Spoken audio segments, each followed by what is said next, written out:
If you want to change your OneDrive theme, you're in the right place.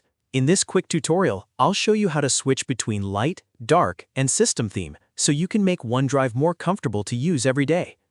Whether you prefer a bright, clean look or a darker interface that's easier on the eyes, this takes just a few seconds once you know where to go. And if this video helps you out, make sure to hit that like button and subscribe for more simple software tutorials like this one. Let's jump in. First, open OneDrive in your web browser and sign into your Microsoft account.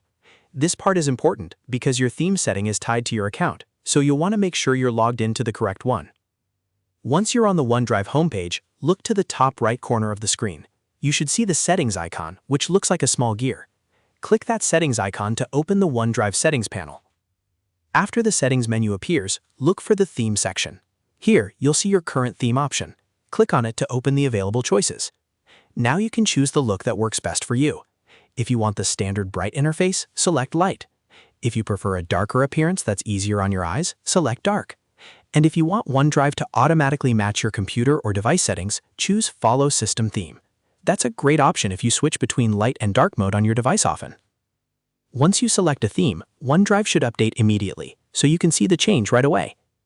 If you also want the Photos section to remain dark, you may see an option called Always Use Dark Theme for Photos. Turn that on if you want a consistent darker look while viewing images inside OneDrive. And that's really all there is to it. You've now changed your OneDrive theme in just a few easy steps. This is a simple way to personalize your experience and make the interface feel more comfortable for your workflow. If you found this helpful, don't forget to like the video, subscribe to the channel, and turn on notifications so you don't miss future tutorials. Thanks for watching, and I'll see you in the next one.